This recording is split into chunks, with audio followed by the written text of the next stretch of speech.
नमस्कार। कहानी कलश में आपका हार्दिक अभिनंदन है और आज मैं चित्रलेखा का अगला परिच्छेद लेकर उपस्थित हो रहा हूं। तो आइए सुनिए अगला परिच्छेद उपन्यास कालजयी उपन्यास चित्रलेखा का 19वां परिच्छेद। बीजगुप्त को अपने ऊपर आश्चर्य हुआ।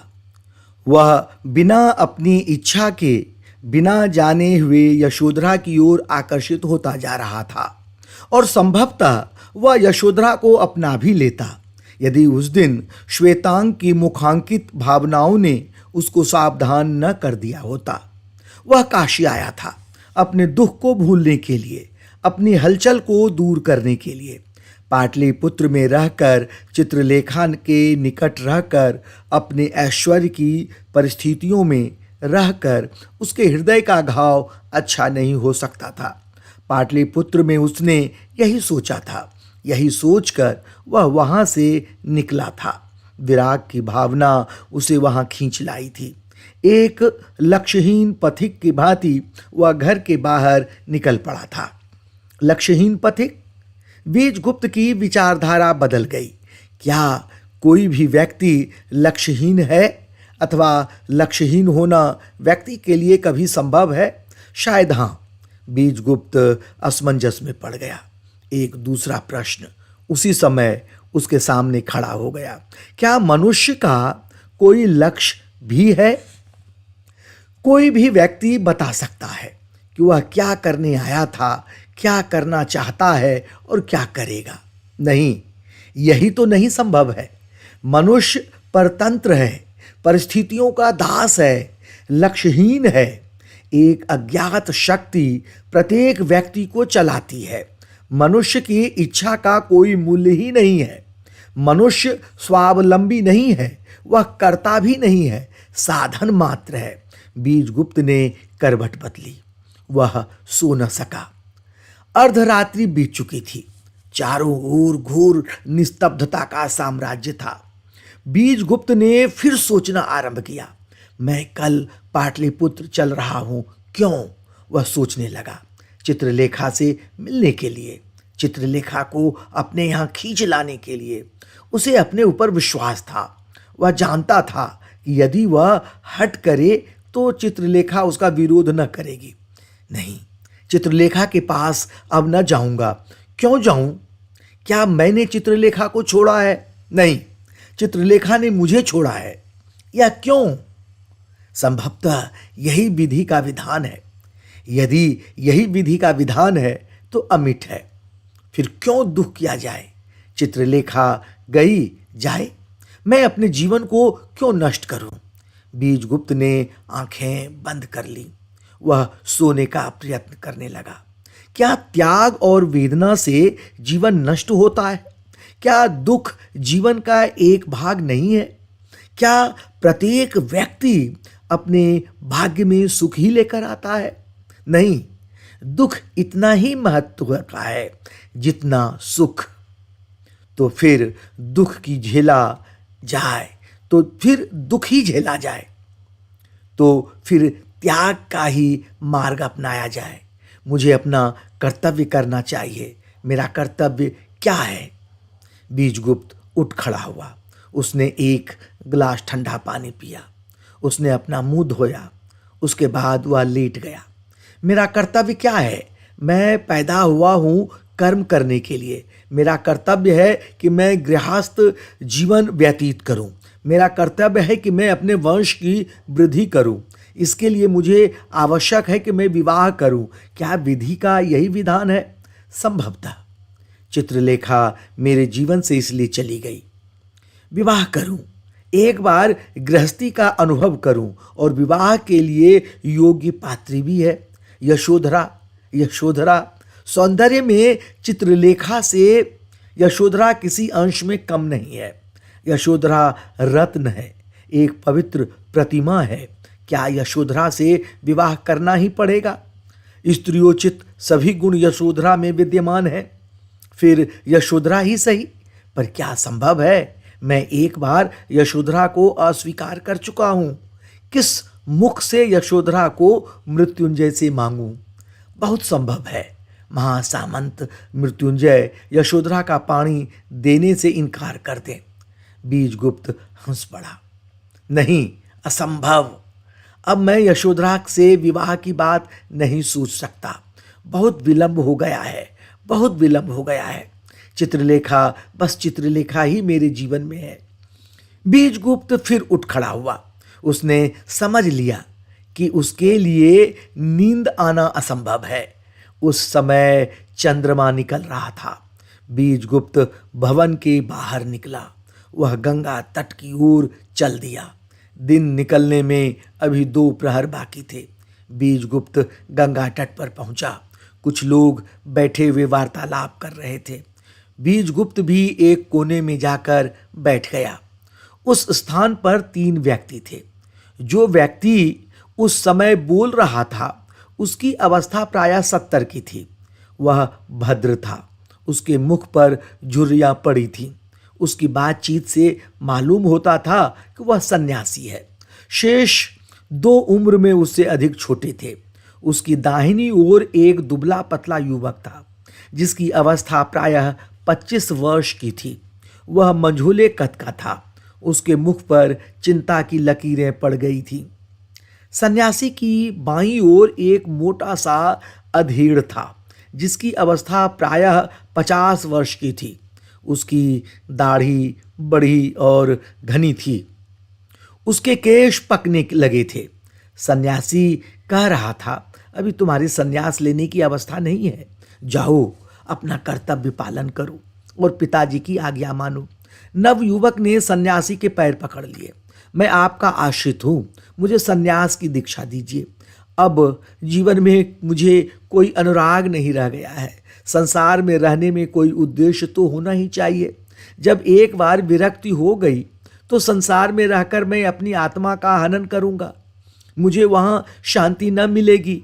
आप मेरे पिता से पूछ सकते हैं कि ये 2 वर्ष कितने यातनापूर्ण थे। अधेड़ व्यक्ति ने कहा, हाँ, पर तुम मेरी बात भी तो नहीं मानते। मैं कहता हूँ दूसरा विवाह कर लो। अभी तुम्हारी उम्र ही क्या है। जीवन मरण तो सदा लगा रहता है। तुम्हारे कोई संतान नहीं है। अभी संन्यास ग्रहण करना अनुचित है। विवाह कर लेने पर तुम्हारा जीवन फिर न अनुरागमय हो जाएगा। सन्यासी ने उस युवक से कहा, तुम्हारे पिता ठीक कहते हैं वत्स। प्रेम एक मिथ्या कल्पना है। स्त्री और पुरुष का संबंध केवल संसार में ही होता है। संसार से पृथक दोनों ही भिन्न भिन्न आत्माएं हैं। संसार में भी स्त्री और पुरुष में आत्मा का ऐक्य संभव नहीं है। प्रेम तो केवल आत्मा की घनिष्ठता है। वह घनिष्ठता कोई बड़े महत्व की वस्तु नहीं होती। वह टूट भी सकती है। उस घनिष्ठता के टूटने पर अपने जीवन को दुखमय बना लेना कोई बुद्धिमत्ता नहीं है।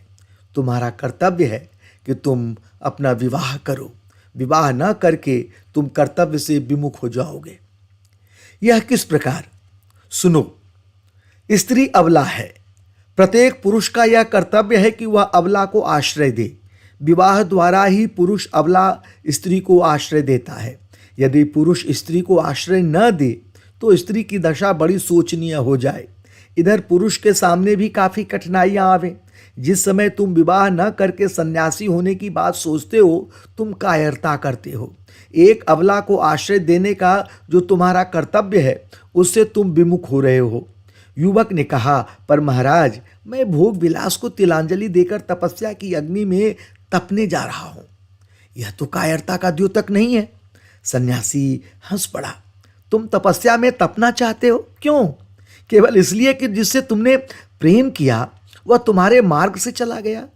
पर तुम्हारी यह तपस्या व्यर्थ है। यह एक तरह से आत्महत्या है। इस तपस्या को कोई लक्ष्य नहीं है। व्यर्थ ही तुम अपनी आत्मा का हनन करना चाहते हो। युवक ने सन्यासी के चरणों पर अपना मस्तक नवा दिया। जो आप कहते हैं मान्य है। इसके बाद वह युवक अपने पिता के साथ चला गया। बीजगुप्त ने सन्यासी के सामने मस्तक नमाया। सन्यासी ने मुस्कुराकर पूछा, क्या तुम भी सन्यास लेना चाहते हो? बीजगुप्त ने कहा, नहीं, अभी तो सन्यास लेने का कोई विचार नहीं है। आपकी बातों से मुझे बड़ा आनंद आया। इसलिए बैठ गया हूँ। सन्यासी मुस्कुराया। जो व्यक्ति रात्रि में इस समय गंगा के तट पर आ सकता है और जो कंगाल अथवा सन्यासी नहीं है, वह व्यक्ति अवश्य किसी उद्विग्नता से पीड़ित है। आपका अनुमान उचित है, बीजगुप्त ने उत्तर दिया। मेरी उद्विग्नता असाधारण है। आपकी बातों में मैंने उस उद्विग्नता से संबद्ध समस्या को देखा है। क्या मैं इस संबंध में अधिक प्रश्न कर सकता हूँ? प्रसन्नतापूर्वक। आपने अभी कहा था कि युवा के लिए असफल प्रेम पर अपना जीवन बलिदान करना आत्महत्या करना है। पर क्या प्रेम की स्मृति की टीस मनुष्य जीवन में स्वाभाविक अथवा प्राकृतिक नहीं है? क्या वेदना को दबाने अथवा उसके प्राकृतिक रूप को कृत्रिम उपायों द्वारा भूलने में अपनी आत्मा का हनन नहीं होता? सन्यासी कुछ देर तक मौन रहा। उसके बाद उसने आरंभ किया। जो तुम कहते हो वह ठीक है। दुख स्वयं ही समय के साथ दूर हो जाता है। भिन्न प्रकृति के पुरुषों के साथ दुख के दूर होने की अवधि पर ही भिन्न होती है। उसको कृत्रिम उपायों द्वारा उस अवधि के पहले ही दूर करना अवश्य अप्राकृतिक है। पर प्रत्येक अप्राकृतिक व्यवहार आत्मा का हनन नहीं है। यह याद रखना, कृत्रिमता को हमने इतना अधिक अपना लिया है कि अब वह स्वयं ही प्राकृतिक हो गई है। वस्त्रों का पहनना अप्राकृतिक है। जो भोजन हम करते हैं उस भोजन का करना अप्राकृतिक है। यह भोग विलास अप्राकृतिक है। यह ऐश्वर्य की इस वाक्य को फिर से सुनिए। यह ऐश्वर्य ही अप्राकृतिक है। प्राकृतिक जीवन एक भार है। उस जीवन में हलचल लाने के लिए ही तो ये खेल, तमाशे, नाच, रंग, उत्सव इत्यादि मनुष्य ने अपनाए हैं। और अब हम इन्हीं सब को जीवन कहने लगे हैं। दुख को कृत्रिम उपायों द्वारा दूर करना भी आत्मा का हनन नहीं है, क्योंकि यह यद्यपि अप्राकृतिक है पर स्वाभाविक है। धन्यवाद। बीजगुप्त उठ खड़ा हुआ। आपने मेरे मस्तिष्क से एक भार हटा दिया। आपकी बातों से मैं अपना कर्तव्य निश्चित करने में समर्थ हुआ हूं। विदा। इतना कहकर बीजगुप्त वहां से चला गया। उस समय प्रातःकालीन समीरन चलने लगा। पूर्व दिशा में हल्का सा प्रकाश हो रहा था। पक्षियों ने उड़ना आरंभ कर दिया था। बीजगुप्त लौट आया। लौटकर वह सो गया। जिस समय वह सोकर उठा, दिन दोपहर चढ़ गया था। श्वेतांग के साथ यशोधरा आवश्यक चीजें खरीदने बाजार चली गई थी। नित्य कर्म से निवृत्त होने के बाद बीजगुप्त मृत्युंजय के पास गया। मृत्युंजय ने बीजगुप्त को देखते ही कहा, आर्य बीजगुप्त, आज आप बहुत विलंब से उठे। क्या रात्रि के समय आपको अच्छी तरह से नींद नहीं आई? हाँ, मैं रात भर सोचता रहा। क्या सोचते रहे? भावी जीवन के विषय में ही कुछ सोचता रहा। मृत्युंजय किंचित मुस्कुराए। जीवन से चित्रलेखा के निकल जाने के बाद भावी जीवन पर विचार करना स्वाभाविक है। आर्य बीजगुप्त कुछ निर्णय भी किया? मृत्युंजय की मुस्कुराहट में छिपे हुए व्यंग से बीजगुप्त तिलमिला उठा। अपनी बात कहते कहते वह रुक गया।